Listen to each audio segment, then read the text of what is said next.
Okay, hi everyone. Welcome to our Kumi session today. For those who attended last week, I hope you had a good time with Omar as host, and a little break from me for a bit. If you're new here and would like to learn more about Kumi now or Sobil, I'll make sure to put links in the chat during the session. Our topic today will be on U.S. support of Israel, and we are joined by Dr. Crystal Silva McCormick, who is representing Christians for a Free Palestine. So just to introduce Crystal, before we begin the session, Crystal is a native of El Paso, Texas. She currently serves as an assistant professor of evangelism and missions at Austin Seminary and director of Latinx Studies. Crystal has been a scholar with the Hispanic Theological Initiative and is an ordained minister in the United Church of Christ. She has worked in solidarity with immigrant communities and in solidarity with Palestine. And currently, she serves on the leadership of Christians for a Free Palestine and on the board of the UCC Palestine Israel Network. And today, she has graciously given her time to talk a little bit about Christians for a Free Palestine, activism, faith-based activism, and Christian Zionism, among other topics. So thank you, Crystal, for taking the time today to present to us. If you need to share your screen, just let me know and I can give you permission. The first part of our meeting will be dedicated to Crystal, and after she gives her presentation, we can have some time for a Q&A. And if we still have some time after that, we can talk about any actions that we can complete today for nonviolent advocacy. So Crystal, thank you so much, and we look forward to hearing from you. Thank you so much. It's an honor and a privilege to be here with you all this morning. I'm here in Austin and it's raining, which is really odd for us, I guess, at this time. It's not hot. So I'm grateful for that. I'm grateful to be with you all in these painful days, because these are indeed painful days, especially for our Palestinian siblings and brothers and sisters. And so this is why we keep doing what we're doing. I do need to share a screen if that's okay. Yeah. So today, I just wanted to share with you some about bringing together some ideas from different scholars about why it is that the US has been and continues to be so ardent in its support for Israel, and then to talk to you about some of the research I do, but I hope to do it in a way that does not make you sleepy. So we can talk about specifically Christian Zionism in Latine, Spanish-speaking Christian communities. I did research on this trend, I guess I would say, because it's growing, of Christians who are in the US in Spanish-speaking communities. But what I'll say up front is that, as you can imagine, these communities have a reciprocal and a circular relationship with communities in Latin America, right? Because of immigration and because there are organizations in the US who are intentionally doing outreach and they're smart, right? So their outreach is not limited and has not been to the US borders. They go beyond those borders into Latin America. And so their relationship also, so these Christian Zionist organizations, their relationship to Spanish-speaking Christian communities is also reciprocal and circular with Latin America. And so it's something that we have to pay attention to as they are intentional in growing that demographic and that support for Israel, which has been there, but they're growing it and it is continuing to grow. And so I just wanted to share with you some of what is unique about Christian Zionism in Spanish-speaking communities and what I have found, and then just a little about maybe thinking about how we can counter it. And so, yeah, I'll check the chat, or is there any questions about that thing? You should be able to share your screen now, by the Okay, way, 1%. thank you. Let's see. All right, so I'm going to share some slides with you so you have some visuals. Let's see. So the I want to share with you about my context a little bit. I think context is important for all of us. My mom is an immigrant from Mexico, and she crossed the border, the southern US border, in the 50s. And she definitely faced a lot of racism, as did my aunts and uncles who came here. My One of my uncles was part of the Bracero working program, like a worker program in the US. And our family spread out through Texas and California, and we still have family in Mexico. My grandmother came with most of her children, and she started a restaurant in El Paso. And so my family's story is an immigrant story. And I was born and raised in El Paso, which, if you're not familiar, is on the border with Juarez, Mexico, the state of Chihuahua, the city of Juarez. They're often referred to as sister cities. And I was born in 1980, okay, so I gave you my year, is that I watched that wall in its different iterations and formations grow and become further militarized throughout my childhood. And often throughout my childhood, not understanding, I think it became very normalized that that exists. We cross it, we have to get checked. They ask us if we're bringing things. We go see family, we go eat in restaurants. It just became so normalized that we have this militarized border with dogs and people with guns and things like that. And it wasn't until I got older that I began to ask why and what it was that people were doing so wrong when they were given slurs like illegal, which is a word I don't use, is undocumented, because the process to become documented in the U.S. more difficult now, but has never been easy, and it's very arbitrary. So that is my context of seeing that, understanding that, and seeing the wall in the southern border of the U.S. with its art and the checkpoints is then when I saw the wall in Bethlehem as a researcher during my doctoral program, I couldn't help but see the wall that I grew up seeing and understanding that although they're not the same, that there are a lot of parallels to the wall in Bethlehem and to the southern wall, in its structures, the ideas that inform it, the racism that informs it, the militarization that informs it, the hatred, um, the colonialism, these ideas that inform the walls, the checkpoints, and who has to go through checkpoints,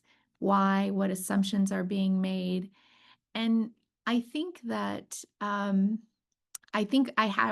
have still a longing for the communities I come from the Spanish-speaking communities, from the call them Latina communities, um, all over Mexico, all over Latin America. I wish that they could see that wall that is very much a part of their lives, their families' lives, all those who cross, and understand what Palestinians experience. Again, though it's not the same, it's similar, that they could understand it as a reference point for what life for Palestinians is like. And even more to understand that when we look at Israel Palestine, we're not looking at two entities with equal power. We're looking at an entity with all the control and all the power, Israel, and Palestinians who don't have statehood and who have to fight not only for their livelihood, but for their humanity in the eyes of the world, as is very clear, more than abundantly clear, as we watch the genocide in Gaza continue. And so I think also the art on the wall. A lot of times I think if people just read the art, they didn't read any books, they didn't know any Palestinians. If they just saw the art, just like if you see the art on the southern wall of the US Mexico border, you understand that there is an empire and that there are people trying to survive empire. And so that's the context that I come to the research that I have. The checkpoints are so similar in the southern border, as is what we see with ICE now, especially, but and detention centers, which have existed since the early 2000s in the US. But I would say that if you've not read this book, you can get it on Audible. The book is dated, um, and I think even the author Mearsheimer has pivoted on some of his perspectives on this book. I do not agree with everything in this book, namely or particularly, I think his positions have changed on Israel, even though in the book he repeatedly says they mistreat the Palestinians, he mistreats the Palestinians. He at the same time justifies a lot of things that Israel did and does, and he's changed on that, especially been more vocal recently. But I would say that the book is really excellent in offering a lot of factual data about what the United States has done historically to support not only the creation of state, but sustaining it financially, militarily, and through foreign policy. So controlling other countries. And I know a lot of times what we hear in the news probably is it's a strategic outpost, a democracy in the Middle East, which those ideas are based on a lot of racism, right? It's based on these colonialist ideas that often people have, often Euro Americans have, as I research the history of Christian mission, that people have when they visit countries as missionaries that are not white. The assumption is always the people here don't know how to govern themselves. The people here need help. The people here need hand holding. They need Europeans or Americans to help them. And the idea that the US has held on to, or that it espouses, is that Israel is this outpost, this unique place that is fully committed to democracy and democratic principles, and all the countries that surround it are backward and terrorist. And so these colonialist ideas are not new, but actually very old, and they remain so entrenched in the way that Americans and people across the globe view Palestine and Arabs and Muslims, unfortunately. And so there is a lot of this that's ideological.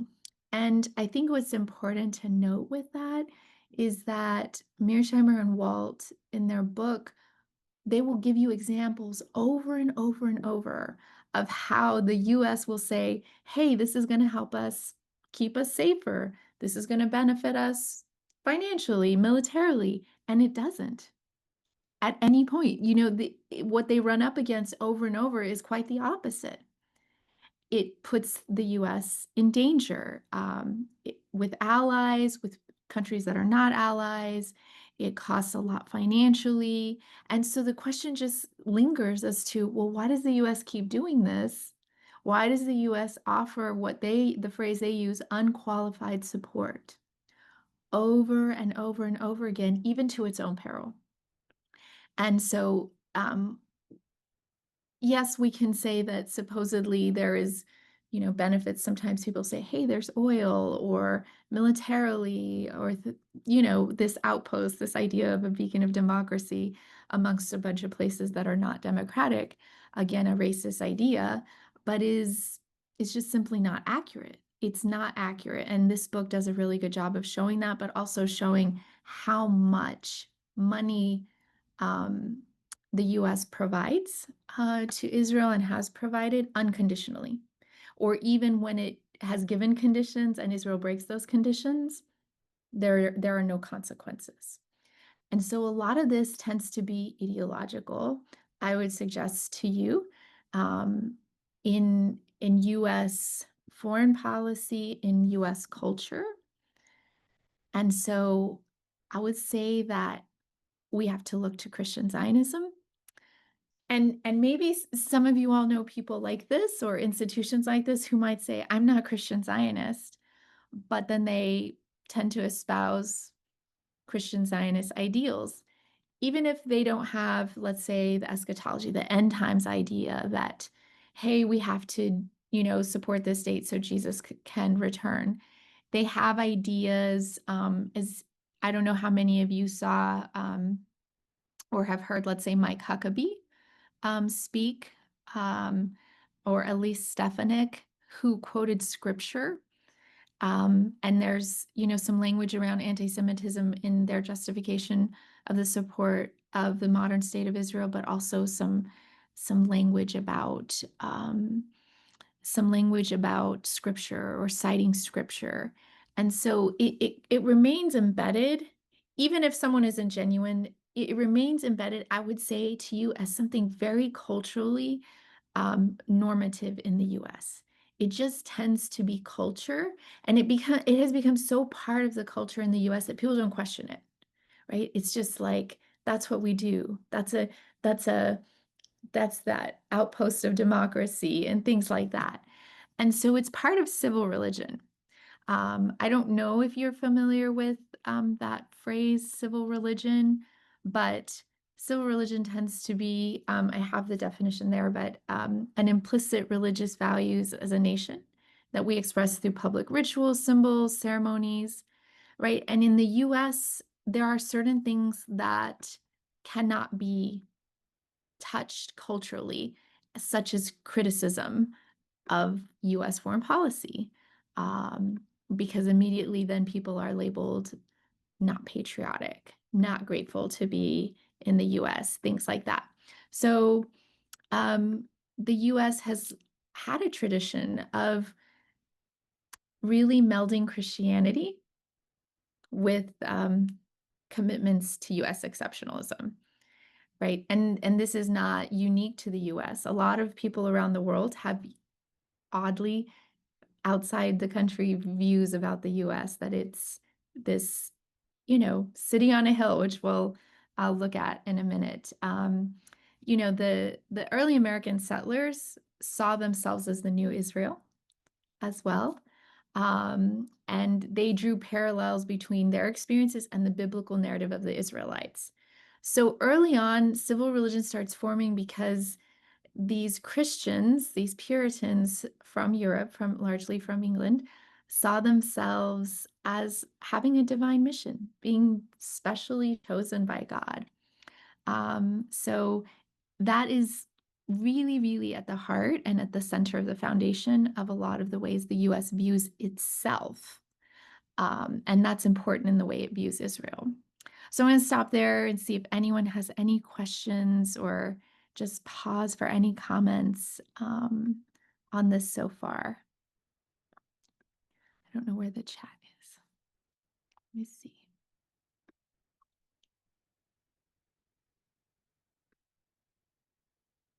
Do not see the chat. Okay. I don't think so. I don't think there's any questions. So I keep on going. Or wait, there's the chat. Yeah, so somebody Seems like noted about. Jake has his hand up, so maybe we can Oh, yeah. Jake, can you hear us? Yes, I can. I have I don't have a question because none of us can answer this perhaps, but how on earth it's possible that those Christian Zionists believe that Jesus is just waiting up there for Israel to wipe out every human being around it? If he was whatever he was, and people believe he was such a noble man that he couldn't even see people lending money to others for interest, that he condones killing of millions of people in the utmost cruelty. So how they explain that, those idiots, those Christian Zionists, how they explain that it's okay to do that for Jesus to come back, and Jesus will condone it and say, well, good, do it more because I want to come back sooner. Yeah, I think it's a great question, and it stays with all of us. I think the question is both historically true of Christianity is how it can commit, and it did commit such egregious acts, let's say on indigenous people, and extract from the land, own slaves. And I think what you're pointing to is so important and so helpful is that there have always been Christianities, plural, right, within the Christian tradition. And so if we look at the history of Christianity in the US, you had the Christianity of the slaveholders who were using the Bible to justify slavery. And then you had the Black church emerge that really saw a completely and fundamentally different Jesus than the slaveholders, which I think Tom noted in the chat is that they make God in their own image in Jesus. And that is so true. And, if we look at recent polls show that in the US, the majority of white evangelicals, is not my intention to pick on evangelicals at all, as just citing the study, is that a large amount of white evangelicals support deportations and the way that the current administration is doing immigration policy. And so I think that the question always remains how Christians can support things that are very dehumanizing, very violent, very cruel, um, and reconcile that with what they profess. And that is very, very challenging. And it's a question that will always be there amongst the many Christianities that exist and that have existed historically in the world and in the history of Christianity, unfortunately. Um, and yeah, I would suggest Judith is right. It's not following Jesus. And people are able to use religion for power all the time. And so, I mean, I think the question always is, who is your God? And for some people, violence, power is their God, and Christianity is a really nice conduit for that. But yeah, I don't want to minimize like what Christianity has done to indigenous people historically, and what it has done like with chattel slavery, right? Christianity was a big part of the transatlantic slave trade. Missionaries were a big part of that. You did have missionaries disrupt that, but it wasn't the majority, right?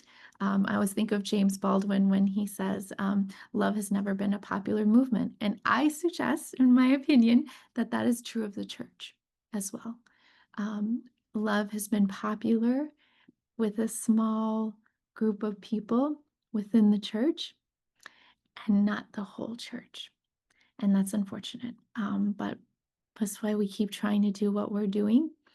I'll go ahead and keep going because I don't a lot of slides and I don't think I'll get through them all, and that's okay.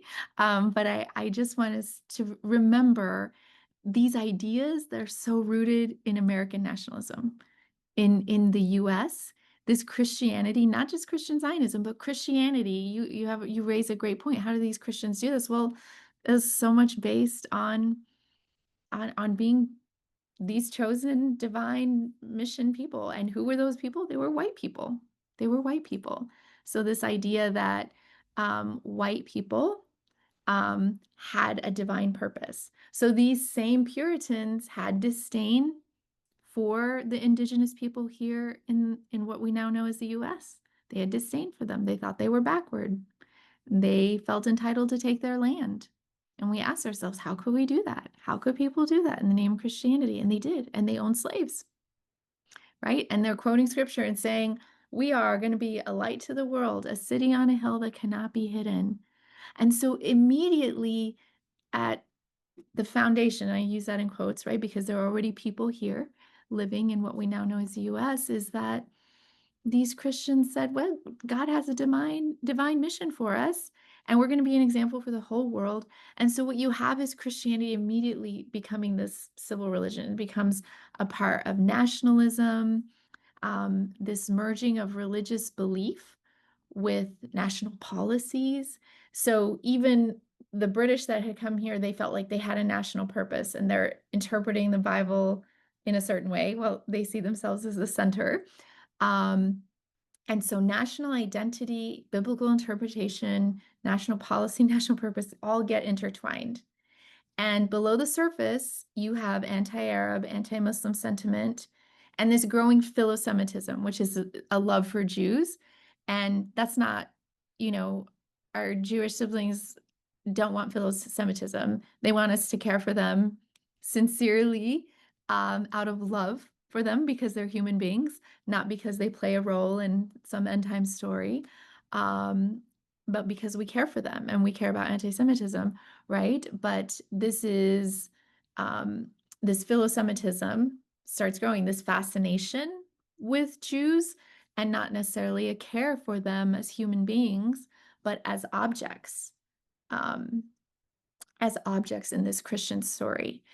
And what you'll see is, and this you can find in Robert Smith's book. Uh, um, I can't remember, believe I'm blanking on the name of the book, but More Desired Than Our Own Salvation. It's on Christian Zionism. He talks about support for U.S. policy favoring Israel in a study in the 2000s, early 2000s, was predicted less by conservative adherence to doctrine than by a sort of a mix, a nexus of religious traditionalism, American nationalist exceptionalism, and whiteness. And here he means being white. It was a majority of people being white. Scholar Willie Jennings uses whiteness as a term to mean that white believe that white is superior. I would say that's embedded in here too. But what I want you to see and for us to consider is then you have people, maybe their eschatology says, yeah, all the Jews need to go to Israel so Jesus can come back. And then you have other people who believe, well, the US has a unique destiny in the world. The US is the best, and they may not be really very religious. And they believe a lot of things about white people that are racist, that white people are better or superior, and Arabs are bad, and Palestinians are bad. And so you have these ideas um, in a variety, show themselves in a variety of ways. Okay, so it's not just the dispensationalist, although there is that. I'm sorry, I think I see a hand. Is that? Yeah, I think Fahed, do you have a question? Yeah, I'm grateful that you are teaching at Austin, number one. Number two, one rabbi, I said to him, are you aware that dispensational theology, at the end, every Jew does not accept Jesus going to be killed? He said, I don't care for the end time. I need the support of American Christians now. So to me, it's a fascinating marriage between the Christian Zionist and the Jewish Zionist or the supporter of Israel and so forth. But that's something that bugged me. American Jews have been the leaders in defending human rights, civil rights, and everything under the sun. Mhm. And but when it comes to Israel, a good number of them they want to be quiet. Yeah, but that's it. Yeah, no, thank you. And that's a great point. I mean, personal experience as well. I've had that when I was a chaplain. I met someone who said he was Jewish, and he and I became friends because he was Zionist. He was dying of cancer. This was years ago, and he said, "Ask me anything controversial." And I said, "Okay, why do you affiliate with Christians United for Israel? Because they don't care about you." um I want to care about you because you're a human being, right?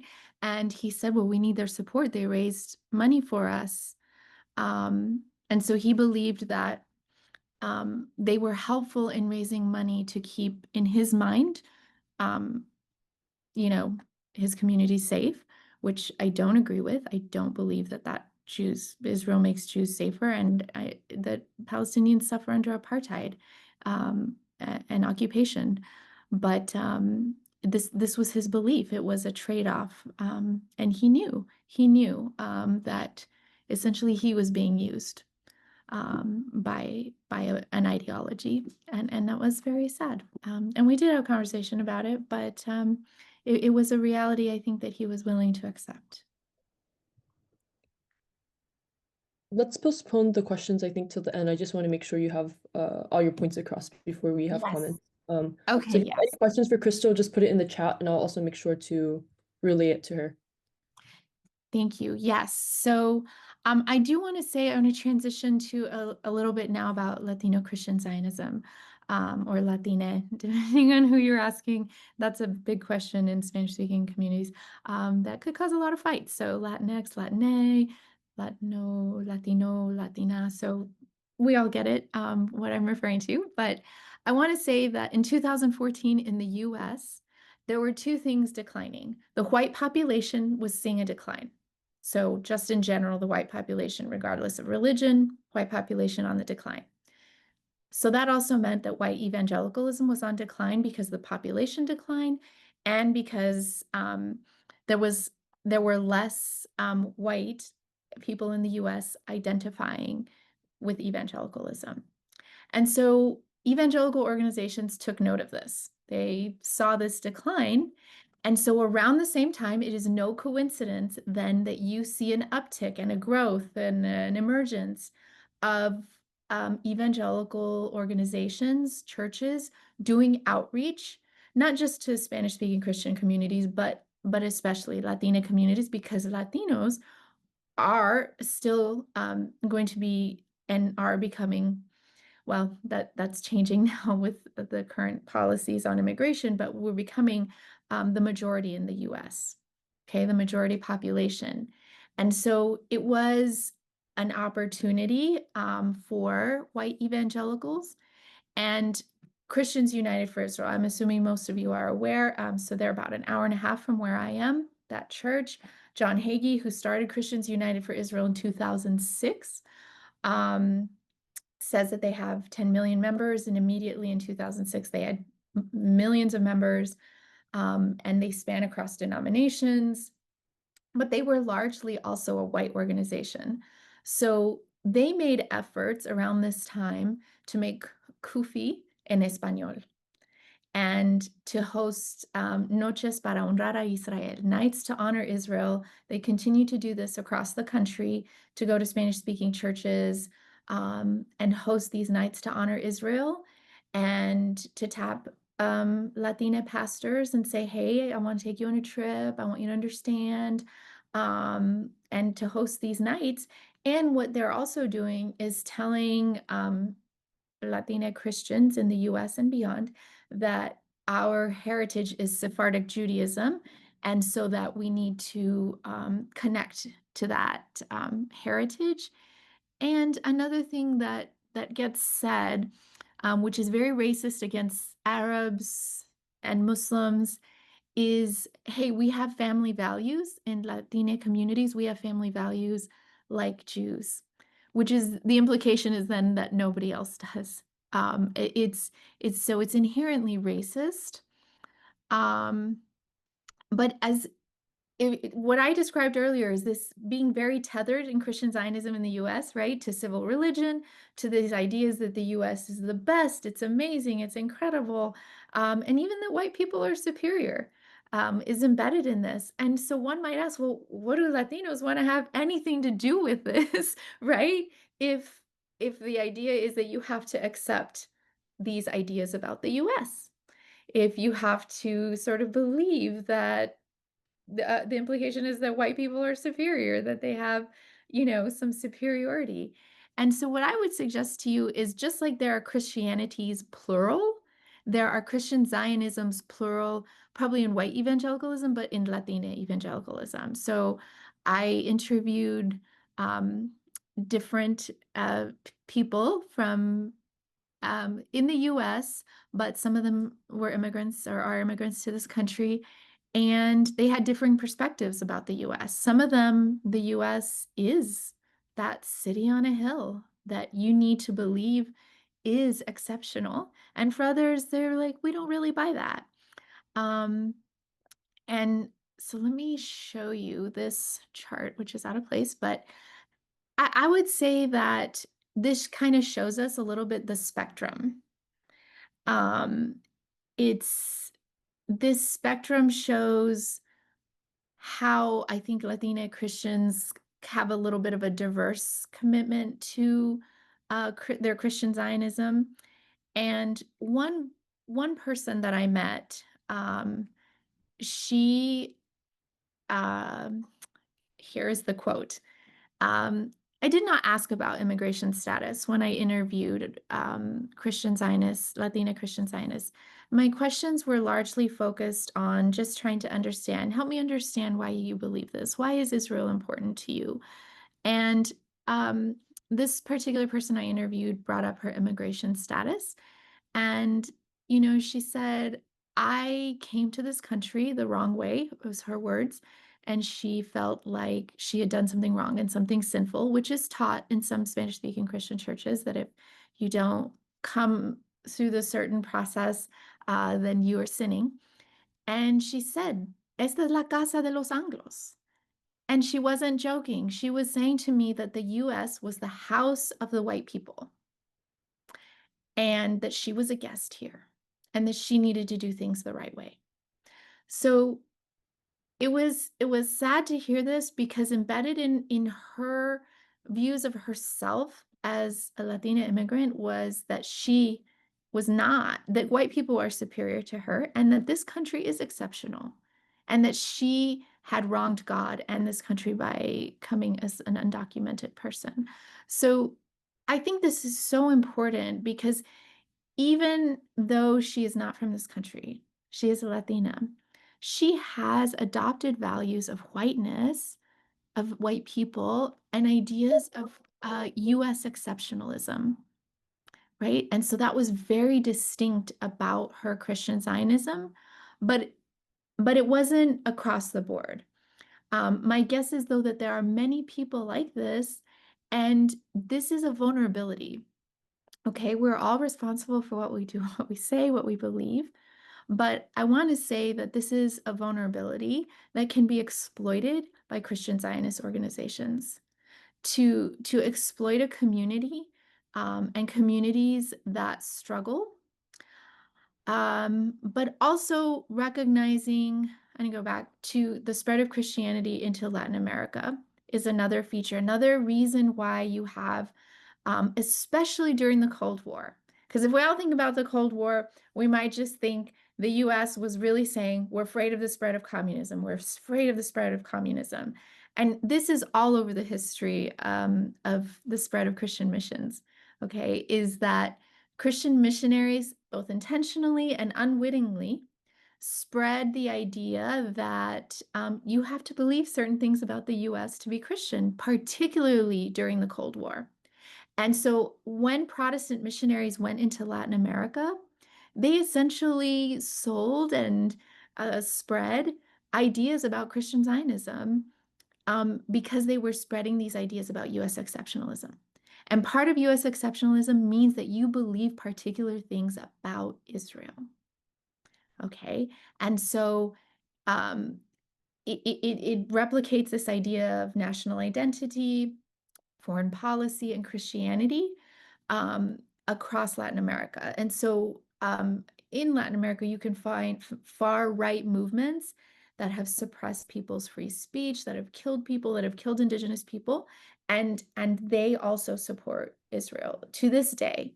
And like in Guatemala, the party that supported the genocide of the Mayan people and continues to deny that genocide exists is also the same party that supported the founding of Israel and continues to. So what you have is that nexus of civil religion and Christianity reduplicate itself in many places across Latin America, and it is in part because of Christian missionaries from the US and Europe.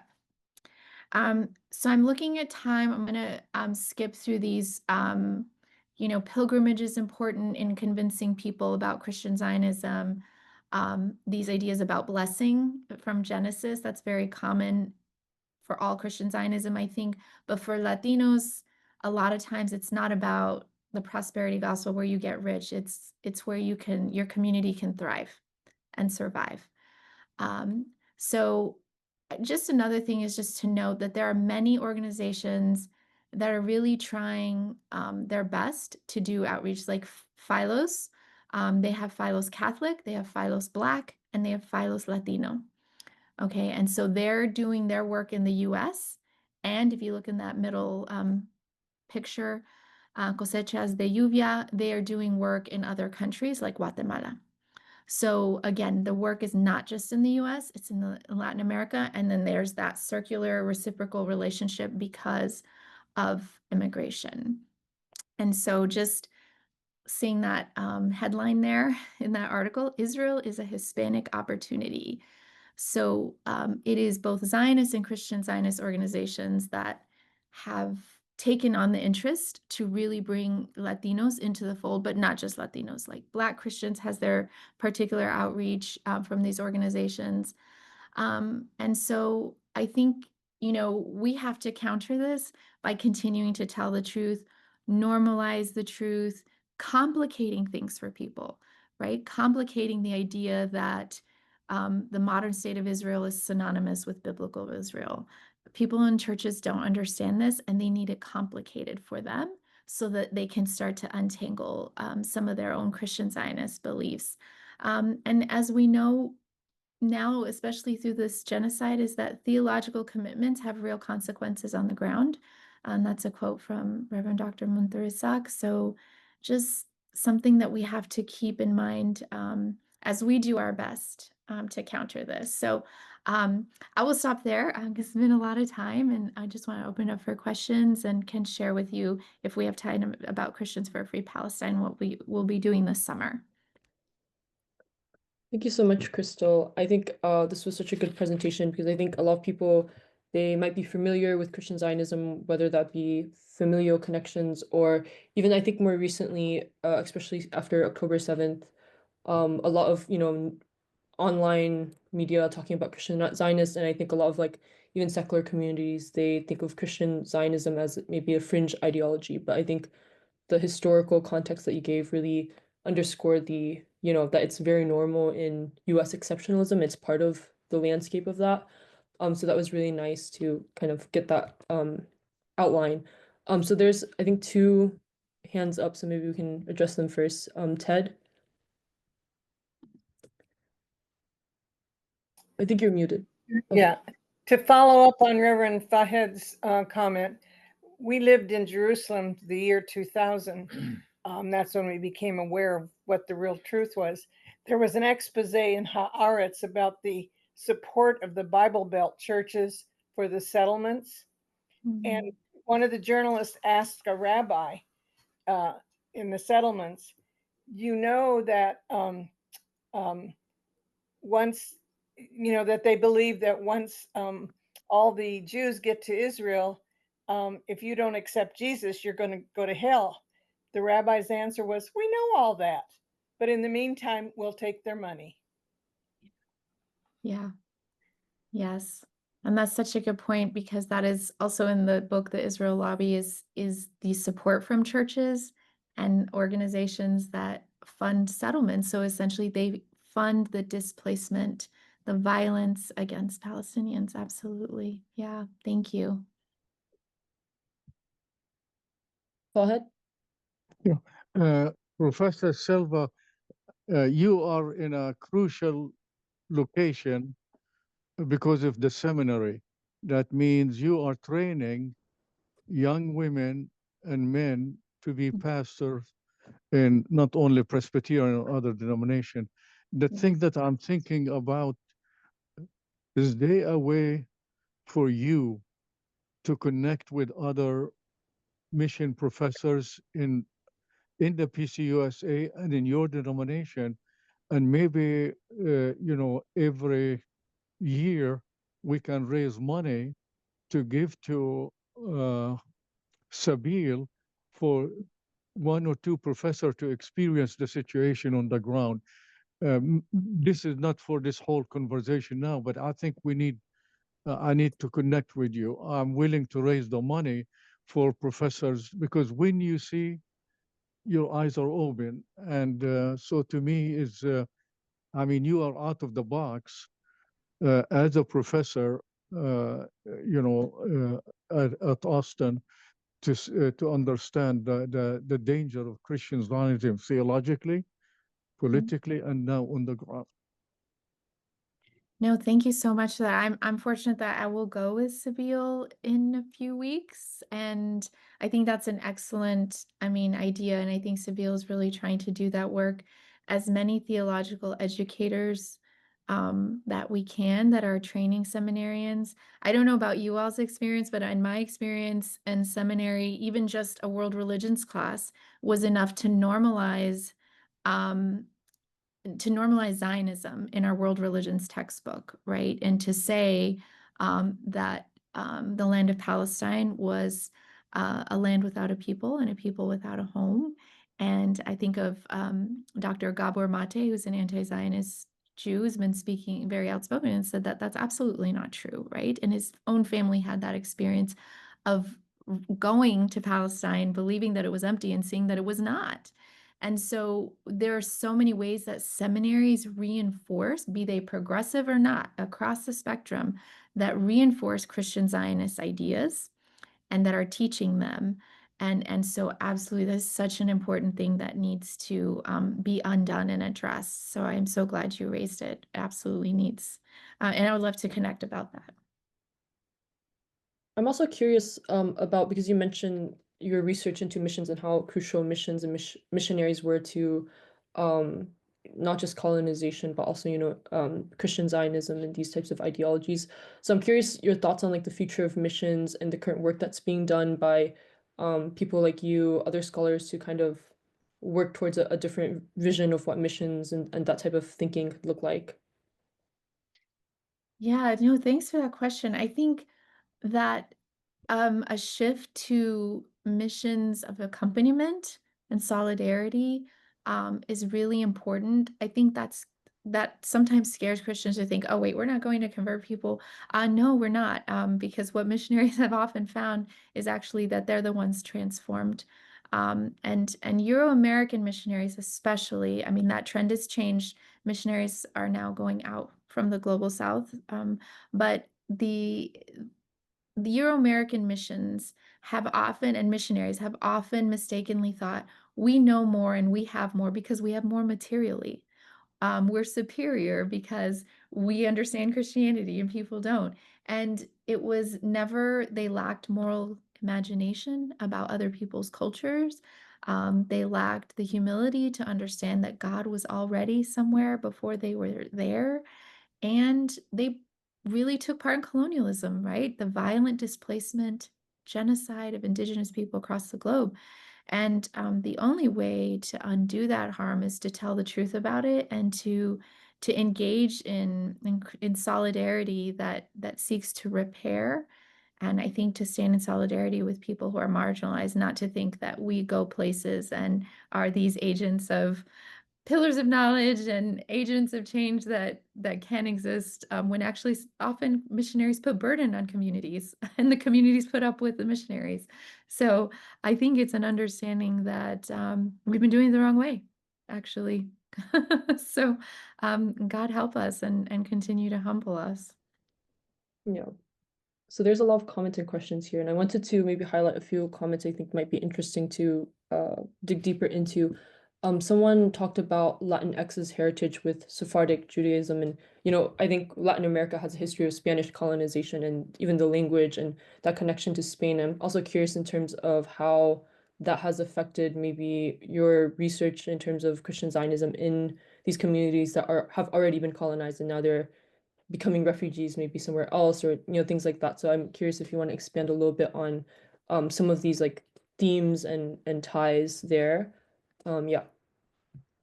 Yeah, I think so. I think definitely, I don't think it's untrue that a lot of Latinos have a history or connection to Sephardic Judaism. Jews were violently expelled and then forced on ships, actually, to Mexico and other places in Latin America, and forcibly converted to protect themselves from being killed. And so there is that history. But these organizations are using it to weaponize it against Palestinians is the unfortunate piece, right? And so And I'm sorry, what was the second part of the question? I forgot.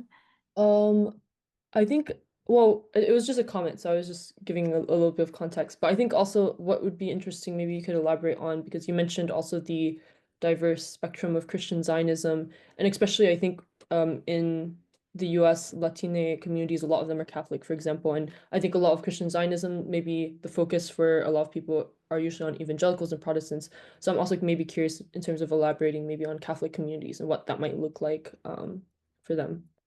So I think it would be the same as culturally. So I don't know how many of you ever, I don't know, maybe you come from a tradition. I did. I came from a tradition that taught dispensationalism a long time ago. And I learned about the Left Behind series, but I didn't learn about the Left Behind series in church. I learned about it in popular culture. And so I would say the same with Latino Catholics is people absorb a lot of things through popular culture. So the organizations like Philos and CUFI in Espanol, they have a program through something called Radio Nuestra, radio programs that go across Latin America, church websites, churches that do outreach, important outreach, feeding communities, going door to door. People get these messages, and then when they're asked about it, they maybe can't answer the questions, but they're like, of course we support Israel. That's what the Bible says to do. And there isn't anything else because that's what they've been taught. And a lot of times they've had a very compelling experience in a church or with someone, or like I said, they absorb it through popular culture, just like we might absorb things about the end times from popular culture in our culture and just assume them to be true and don't question them. So I would say that's the same of a lot of Latinos who are Catholics, but not exclusively because the Catholics tend to be definitely less Christian Zionist than the Protestants. And someone asked if you could speak to Christian Zionism in African and Asian communities, if there's any research or anything you've done on that. Unfortunately, I haven't. There is a great volume on African Christian Zionism. I think one of the editors is Cynthia Holder Rich, who is with the Lutheran Church, the ELCA.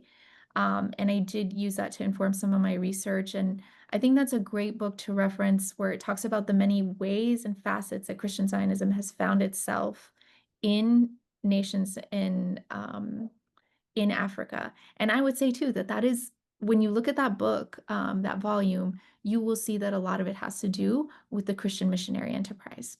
So Christian missionaries spreading that. And the same can be said true.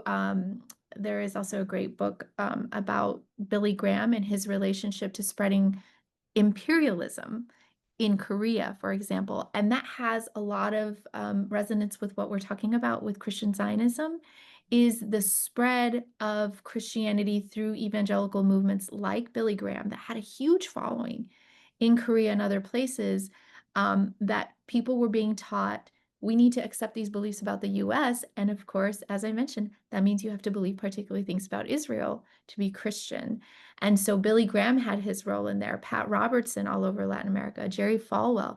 All these figures had a lot of responsibility in their spread of Christian Zionism, especially after the end of the civil rights movement, in countries across the globe, in what we call the global South, which included Christian Zionism. It may not have been their central thing, but it was always part and parcel of what they were selling.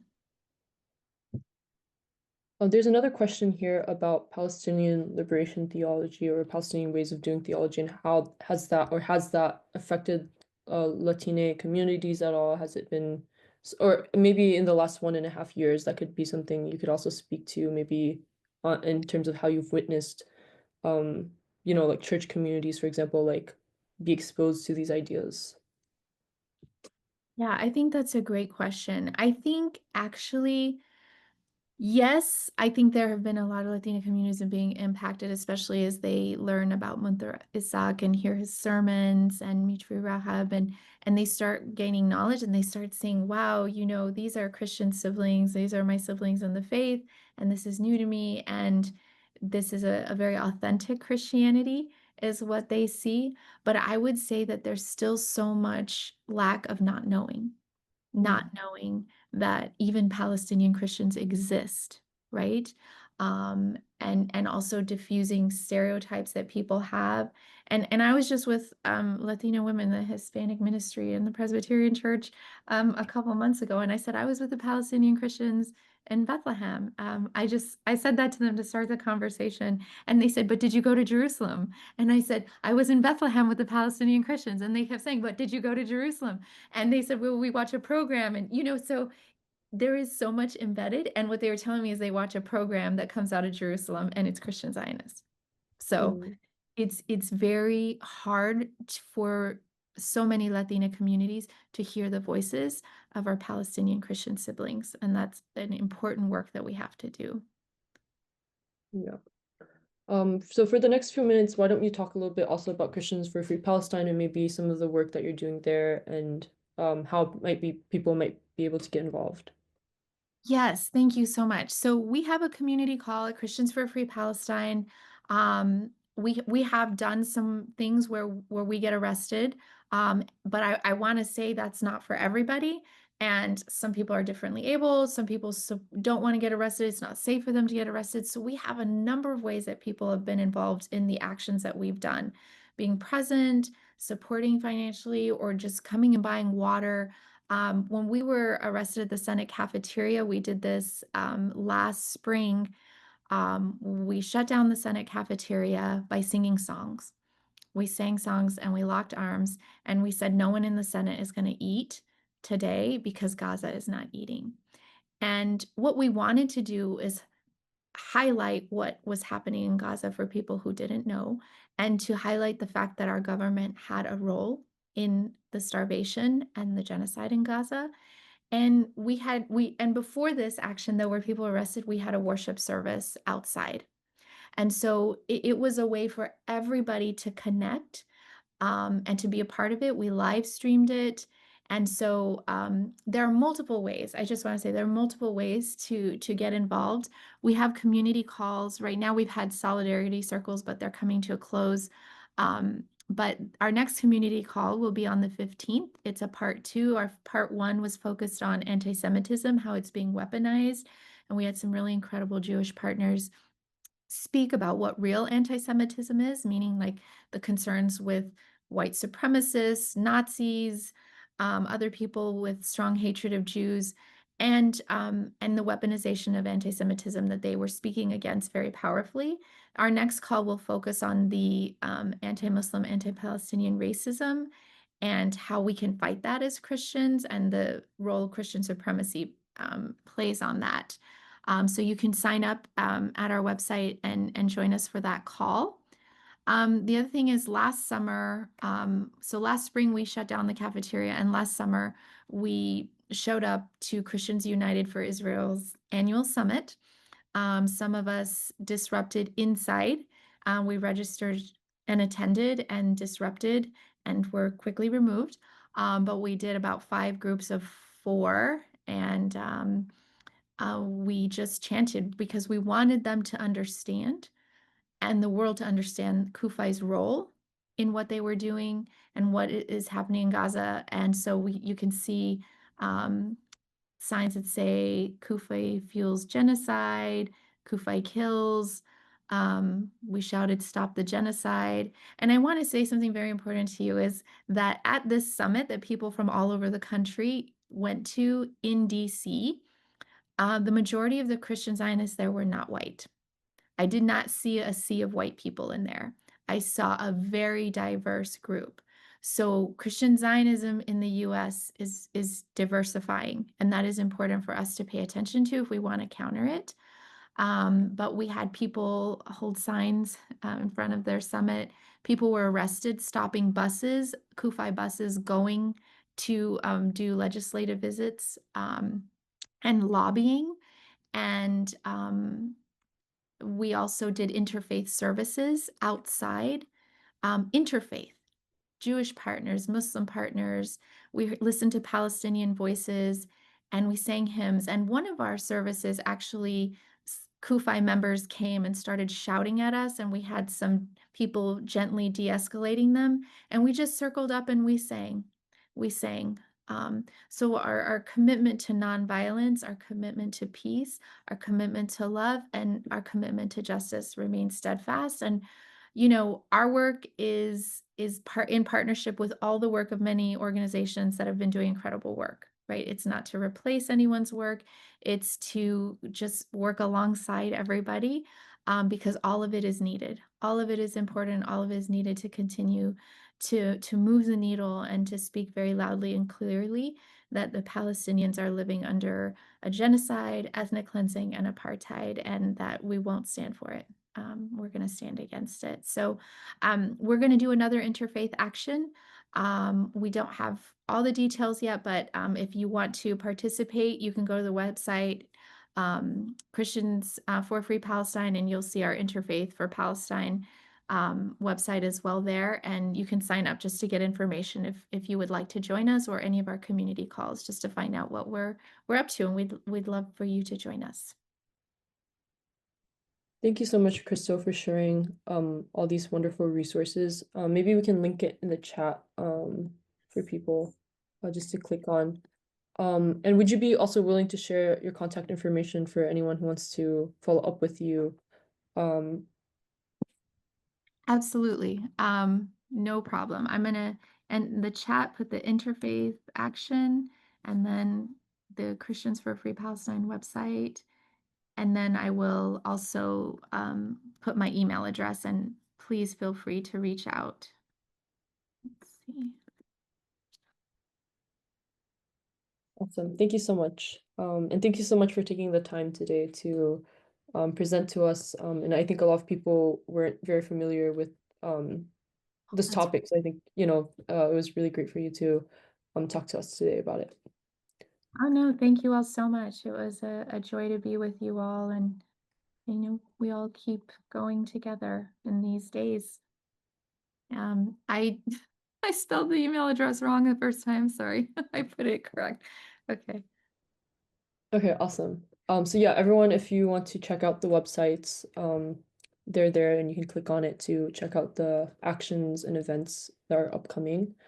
Since we're kind of at the end of our hour, I'll conclude here. I'll stay on for a few more minutes just in case anyone has more questions or wants to check the links. I also wanted to shout out another event that's happening, I think May 12th of next week.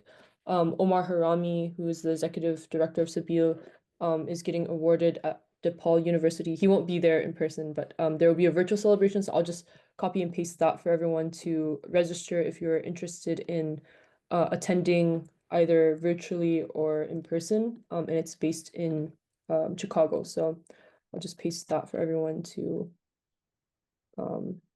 look at. So yeah, thank you everyone. Thank you, Crystal, again for your time.